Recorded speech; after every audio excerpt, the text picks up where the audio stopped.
Welcome back to another episode of Time Out with the Sports Doctor podcast, where life, sports, and medicine intersects. We are glad that you are part of this growing community where we strive to help you strengthen your mindset, help you grow your assets, and help you achieve whatever level of success that you want for your life. Go to our website at Dr.Derrick, thesportsdoctor.com, where you can find all the latest content, and you can also follow us on our social media channels. Now, let's get into this episode. So, welcome back to another episode of Time Out with the Sports Doctor podcast. And we have a very special guest for you today. I'm very excited to introduce you to Dr. Zwade Marshall, who is the co-founder and CEO of Dr. Lending. He's also another physician. He is anesthesiologist trained and a interventional pain specialist. So I was thinking about this as I was rushing back to the house to get ready for this interview, bright and early in the morning. I don't think it'll be any other way to do it with an anesthesiologist and a surgeon than to get started early in the morning. So welcome to the podcast. Thank you so much for having me, brother. I think insert your anesthesia surgeon joke right here. But it's certainly a pleasure to be with you and with your audience. And hopefully folks find some of what we both experienced in our careers and personal lives to get to where we are. Find that information helpful, but happy to be here with you.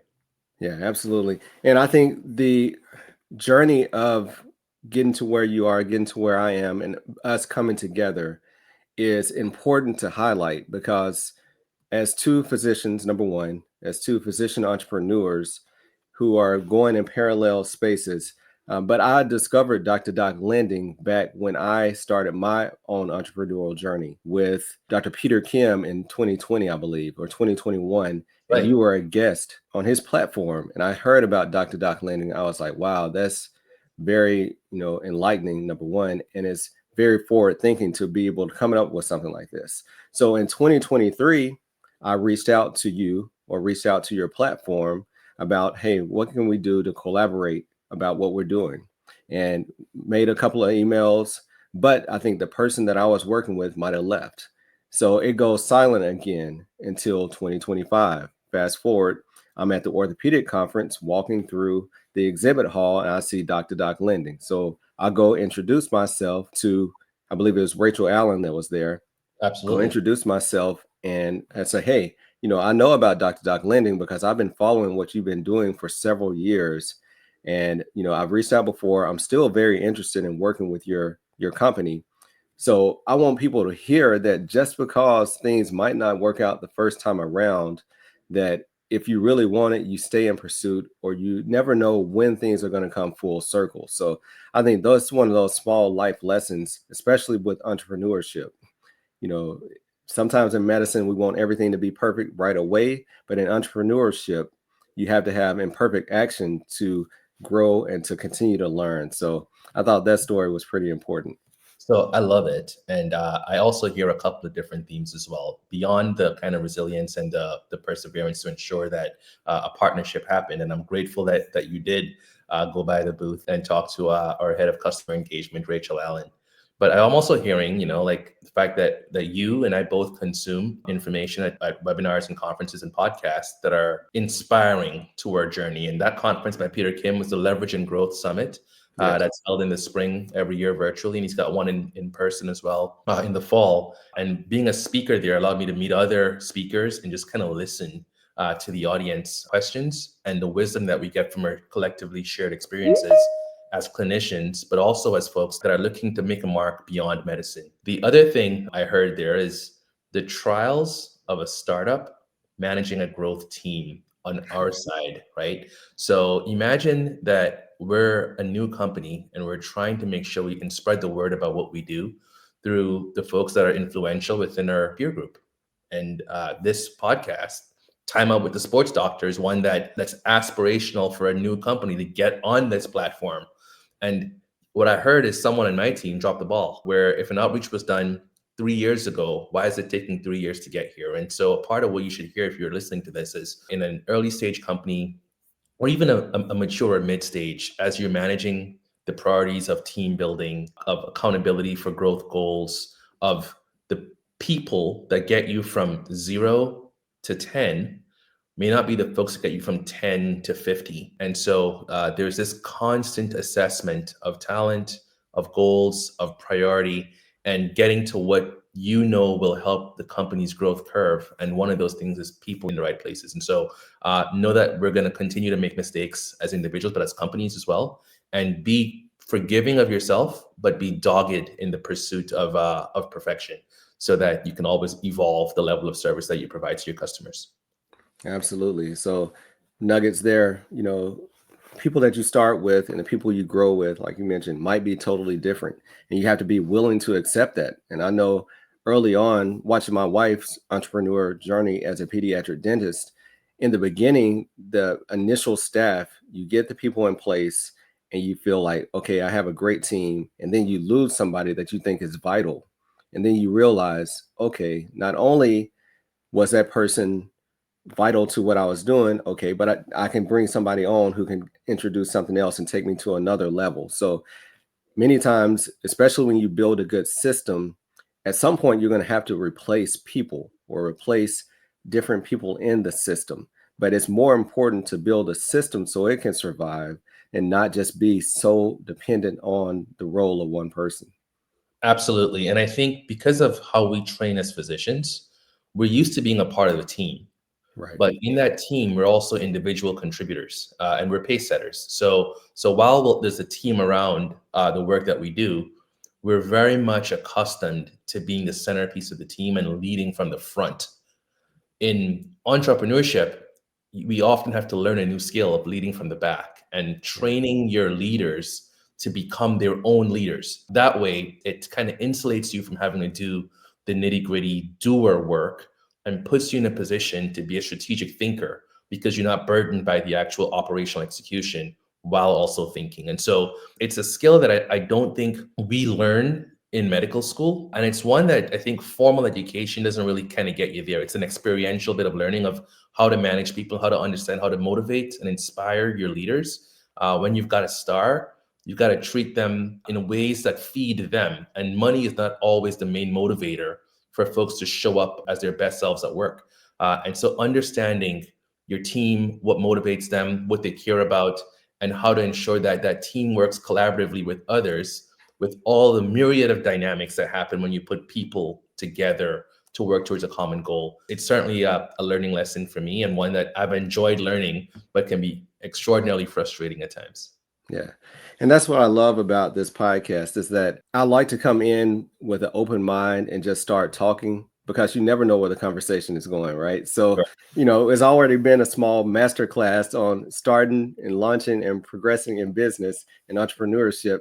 And we haven't even really started the podcast yet. So, I gave a brief introduction. Number one, the 2 years that I failed to be able to connect and try to start a partnership allowed me to continue to see you as a CEO, continue to see your business continue to thrive and grow. So I'm even more comfortable now as we start this partnership because I'm very protective of my community.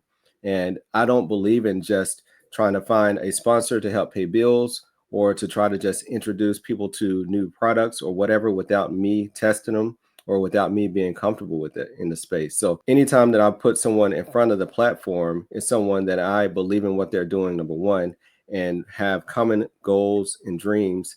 As soon as we started talking, we were like, yeah, we definitely align. We just have to figure out how it works. So I feel more confident in 2025 having Dr. Marshall on the platform and having him talk about what he does because I was able to observe for a few more years, just kind of being, the fly on the wall. So I gave a brief introduction, but will you just kind of tell people about your background, your road to medicine, and how you ended up becoming an entrepreneur?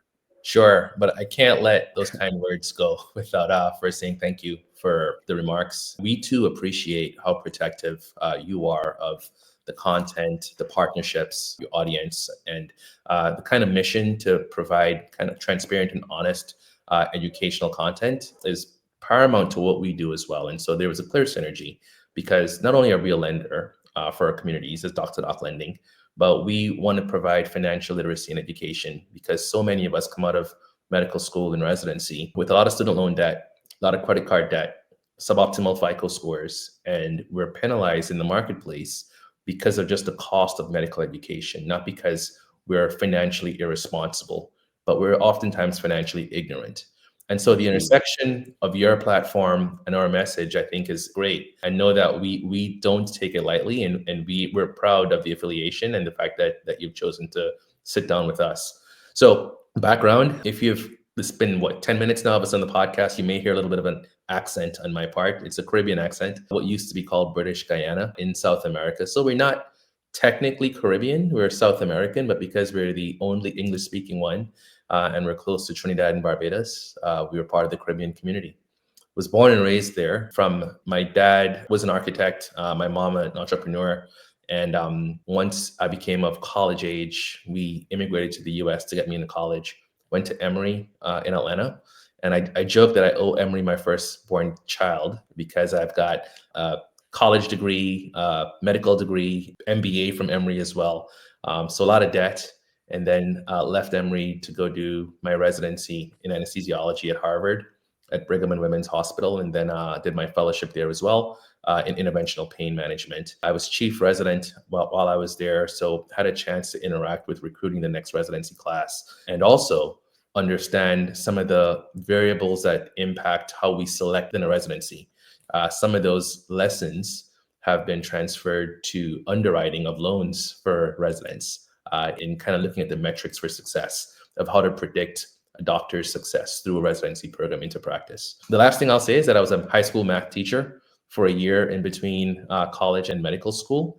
And I know that many of us have had a meandering path to medicine. And I think it was a blessing to do something outside of hardcore sciences for a while to learn the human condition and have better relatability to my patients. Because I was in an inner city high school in a place called Decatur, Georgia. Decatur wears greater. A lot of the down south rappers come from Decatur, but it was a Title I school where 90% of the kids were in free and reduced school lunches. These are impoverished households, and you get to see and feel what it's like to be around students, and these are children who are food insecure and rely upon school lunch as their only meal of the day, who are parenting younger siblings because their parents are not in the household, whether they're working multiple jobs just to provide for their kids, or they're incarcerated or dead. And part of that experience, I think, built the way I view the world, the lens through which I view patients, public health, and impact as well. And so I appreciate that experience as much as the MBA, for instance. And I've had all these like different aspects to my educational journey that's all culminated in me feeling like I'm satisfied in my work-life balance now. Yeah, and thank you for sharing that background because who you are and where you grow up, I think shapes who we are for our lifetime. I mean, especially when I mentioned being first generation physician. So in 2020, that was really the first time when I slowed down to start to learn more about me as a person outside of being a physician, because we work so hard and have to go through so much training and then to finally achieve it. And we feel that we arrived. And I feel that the beginning or the end of residency is really the beginning of your journey, but you think you've arrived, right? And then, I went through some hardships early on with board passage and with my first job having to change in that first year. So after a while, I was just really trying to hold on and trying to get settled and not trying to go through that again. And then COVID happens, and the holy grail of being an orthopedic surgeon and being in the medical field was exposed. And I said, okay, now this is not enough. So I started to go on a journey to try to self-educate myself, because 5 years ago, speaking of financial literacy, I couldn't tell you what a multifamily real estate property was versus single family. I couldn't tell you what the difference between active and passive investments. And I would sit and listen to people talk, and I was like, uh-oh, how do they know this and I don't? Because this was not in medical school. But you learn that many people, now my children, they hear these conversations from the age of 3 to 5, and it's second nature. Oh, that doesn't look like a good investment. I'm not really sure that's a good way to spend the money. Maybe this money would be better invested. So what you're exposed to early in life is very important. And that was another platform for starting this podcast. So that financial literacy piece, I think, is very vital to be able to understand wealth, to be able to understand debt. I can remember sitting in med school and they come down and give the debt talk or give the loan talk. and you listen for a little bit and then you say, okay, where do I sign? Because I can't go to school without the money. My Correct. family can't afford it. So just let me sign and whatever. And okay, now that I have my check, let's go live. Let me go get my apartment. I have a little extra money. We can go out on the weekend. Let me buy some clothes. We blow through the loans and then you get some more the next year. So I think the financial literacy piece and understanding what the loan is, how to use the loan and how to repay the loan can save you hundreds upon thousands of dollars throughout your medical career. Absolutely, man. Your story resonates with me deeply and with the vast majority of the people that we serve. And we've had over 10,000 applicants into our platform for lending. A couple of things I'll react to. The journey of a physician today, the cost of the medical education, the time that we spend, we're mortgaging our youth. That's, the prime years of our lives when our peers that are non-physicians are starting families, are buying their second homes, are doing the things that they aspire to do to a high quality of life. We're wearing backpacks and going to libraries to study. We're in call rooms working 24-hour shifts, while at the same time accumulating hundreds of thousands of dollars of debt, talking like 280K is the average. When I was going from Emory to Harvard, from Atlanta to Boston, I had $212,000 of student loan debt. I had an income as a first year at Harvard of $13.12 an hour, and I had a FICO score that was in the mid 600s. But I needed to borrow $17,000 to go from point A to point B for that transition. And it felt unfair when I applied to banks and they viewed me as a high risk borrower because I'd done nothing wrong. I just kind of endured the cost of medical education within our health system. And so many of us are bearing that burden silently because we don't talk about finances within our doctor communities. We're embarrassed by it. And you layer on the imposter syndrome of going from med school to a residency, feeling like you're probably just not the smartest person in that group. You're concerned about all the things that your families have put on you as the one that's going to be the doctor, while you're also having shame associated with having suboptimal FICO scores. What we're looking to do with Dr. Doc is to destigmatize debt, the shame associated with it, to help our members understand the levers that they can pull to get out of debt quickly when they need to, and understand how debt can be leverage for future growth. So you mentioned real estate. The vast majority of physicians, after they've been in practice for 5 to 8 years, are parking some of their assets in real estate because it's one that will appreciate over time and provides cash flow as well, and certain tax benefits. To amass a real estate portfolio requires using debt, and using it smartly can allow you the ability to kind of multiply your effort. It's a force multiplier when you can use a bank's money, get the property, renovate, rehabilitate, rent it out, and then do a cash out refi. Doc to Doc enables all of that from a lending perspective, in addition to just the simple residency transition costs, the emergencies of life happening, the oocyte cryopreservation when our female colleagues are looking to preserve their fertility while they're in long residency programs. That's a $30,000 expense. And so we think of it as the life happens loan for doctors, like we're USAA for docs, right? If you're a physician and you need to access capital for whatever reason, whatever legal reason, we say, come to us and we'll find a way to help you. Yeah, great. So you touched on some of the reasons why people can get a loan from you. Let's talk about some of at what point can they enter in? So we're coming out of med school, starting residency. Is that too early? Do I have to already have completed residency? Talk about that a little bit. As healthcare providers, we spend a large portion of our lives focused on our training as well as taking care of other individuals. But I'm calling a timeout because life can change in an instant. We know it's difficult to fathom that a sudden illness, injury, or death could put you and your family in a devastating financial situation. But that's where Dr. Stephanie Pearson and her unique team of advisors at Pearson Ravitz come into play. They focus on empowering physicians like yourself to protect your most valuable asset, your income, and life's most important people, your family. So go to pearsonravitz.com to make sure that you are protected today. Once you are a matched fourth-year medical student, the match is your ticket of entry into our portfolio. So a match letter means that you're going to be in residency, and many of our doctors are borrowing between match and day one of residency. So that transition and then beyond. So we lend about 50% of our customers are actually established doctors, and 50% are medical students, fourth years that have matched, residents and fellows. And we vary the amount you can borrow based upon where you are in your training. So if you're established, you can borrow up to 100,000. If you're a fourth year medical student, up to 15,000. But if you're in residency or fellowship, up to 25 to 50,000. Yeah, thank you for that explanation. And I remember finishing residency, number one, finishing right after the 2008, 2009 housing collapse. I have this condo in the greater DC area, and I had to pretty much just get out of it.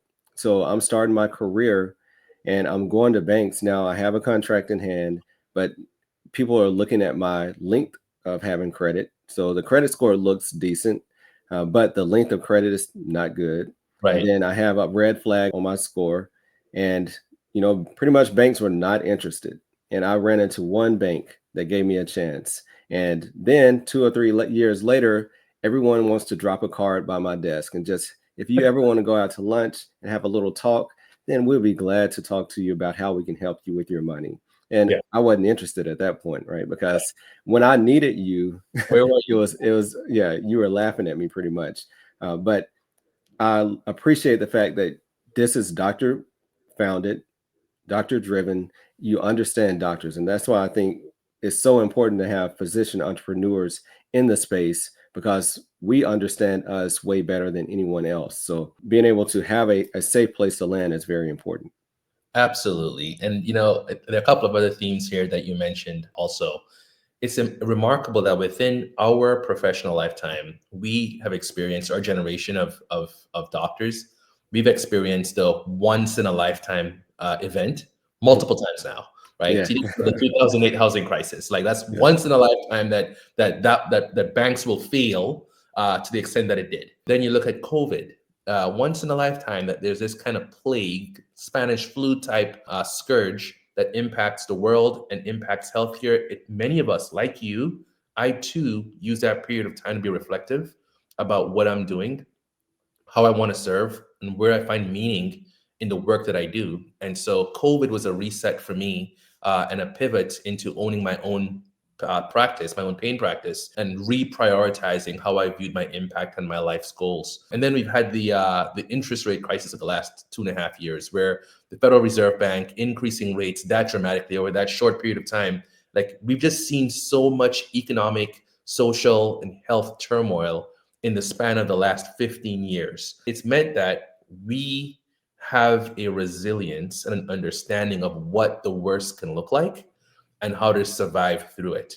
So whether it's the housing crisis and having to offload properties and having to deal with the financial hardship of that period, or dealing with high debt in a high inflationary time, companies like Dr. Doc has been born out of periods of need to solve a problem that we can see within our community needs to be solved thoughtfully by folks who understand it. So I've personally lived through this strain, and knowing it, and our investors have as well. And there's a reason why we're able to raise $23 million from other physicians, because they hear the story and they say, huh, that was me. I'm not surprised if your audience says, yeah, I know exactly why they exist and who they're serving. That was me 4 years ago, or that's me today. I too need $75,000 right now to do my next real estate fix and flip for the renovation part of the budget. So the beauty of companies that are started by folks who are a part of the community, who understand the pressures, is that you get empathy with the business. And it's not just one that's profit driven, but it's also impact driven. And we intend to deliver a service upon our customers that feels as though we're enriching and enhancing their lives. Great, great. So, just one more question about so for a young physician who's interested in getting a loan, what steps would you tell them to take even before they come to the website to get ready to apply for a loan? What should they have in place? What education should they, get about loans in general before they accept one? Absolutely. So I think a couple of things. First, assess and understand how much money you need to borrow, and if you do need to borrow this money. If the need that you're contemplating paying for is one that you should be borrowing for, there's two types of spending. There's consumption spending and there's really investment spending. So if you're just borrowing to buy something that you're consuming that you don't necessarily need in that moment, maybe you shouldn't be borrowing for it, but you should wait until you have the cash flow to pay for it outright. But if this is a need that requires an investment of capital, investment in yourself, it's career development. Investment in yourself is debt consolidation. Investment in expanding your practice, your business, or just investing in getting yourself from point A to point B, then you need to borrow the money. You need to borrow the money. The next thing to do is kind of assess by doing some comparative research on what interest rates are for consumer loans. So you have a sense of what the spectrum is. And then you want to go about the process of applying to platforms that will not hurt your credit score to see what you'll qualify for. So think of the phrase a soft credit pull. Soft meaning it's not going to be a hard ding on your report, but you at least get to window shop and compare lenders to each other and say, okay, is this rate, is this payment, is this term appropriate for what I need to use the capital for? And with that process, we hope you land on doc2doclending.com. I know that we've got a branded link with the SportsDr platform. If you click on that link, that'll lead you to our website and you can consume our resources and budgeting on use cases and just do a check. Within a matter of 30 seconds, we can tell you what you'd qualify for with us, and we can fund that loan within 5 to 7 days. Great. And then the other thing is for established physicians that say, hey, I want to be a part of what you're doing. You mentioned a $23 million raise from other physicians. How can other people get involved? Thanks for the question. Yeah, we have raised $23 million in equity from doctors. We've done $150 million in non-dilutive capital from a credit fund and a bank, but it's a doctor-led, doctor-owned company. And we currently are having a $2 million raise on startengine.com. That's the crowdfunding platform that Mr. Wonderful, Kevin O'Leary, is the face of it. We were accepted into their ecosystem to do a $2 million pitch, and the link will be added to this podcast. So you can see where you click on that link, and you can invest as little as $500 or as much as you'd like. Great. So I'm excited. So the people that have been day one listeners or year one listeners, they might remember Money Mondays, but stay tuned. You're going to start getting more financial literacy, partnering with Doc2Doc Lending to be able to help education. I think financial literacy is so important because the more you understand, the more you know, the less risky your moves will be. I remember when at one point in my life, I didn't want to do anything except put my money into a savings account. And that was it because I didn't want to lose it. But then you realize if you want to get to certain levels, then you have to invest and you have to be educated before you make those moves so that you don't. Well, number one, that you're not frightened. And then number two, that you're not taken advantage of or lose your hard-earned money. Absolutely. It's funny. I felt the same way when I first started earning. I need to put this money in a place that's safe. I just got this money. I don't want to lose it by being overly zealous with investing. And each of us has our own appetite for risk. I think if you know that you're debt averse or you're risk averse, scratch that itch. Put some money aside in a savings account. And then once you hit a certain threshold, decide to invest above that threshold limit so that you don't ever feel you're outside of yourself, because each have different risk tolerances. But I think that over the course of the next several weeks, as we do Money Mondays, we intend to ensure that the audience understands how an APR and an interest rate is different. What is unsecured versus secured debt? What does a collateral mean? What is an underwriting criteria for a commercial loan compared to a personal loan? All these things that impact your ability to get approved and get approved at rates and terms that are suitable for your use case and need. Sometimes the interest rate is not the most important thing, but the terms might be. Is there an origination fee? Is there a prepayment penalty? What is the actual cost of that loan in the long term compared to the monthly payment of that loan? All factors that we will help you to demystify over the course of these sessions so that you can feel confident in your decisions around borrowing over time. Excellent.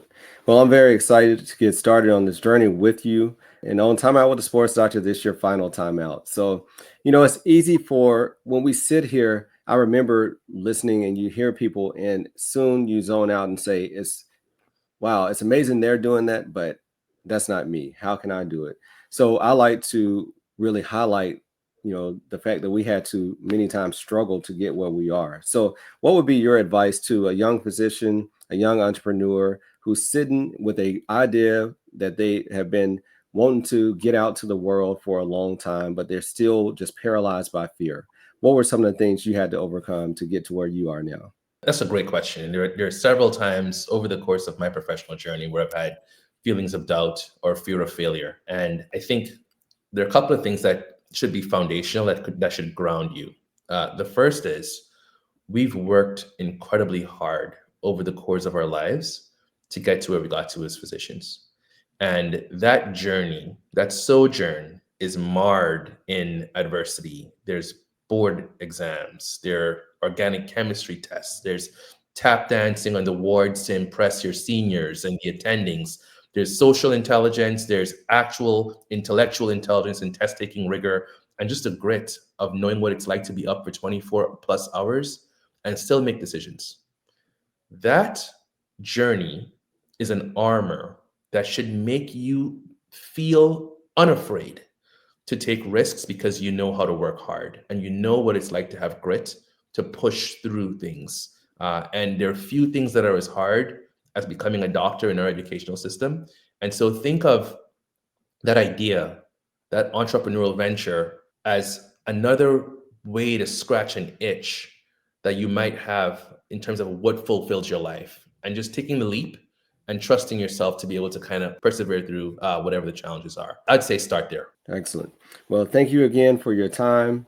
Like I said, this is only the beginning. So go to the show notes. We'll have all the links to Dr. Doc Lending. You can find out more information about Dr. Marshall and his co-founder as well.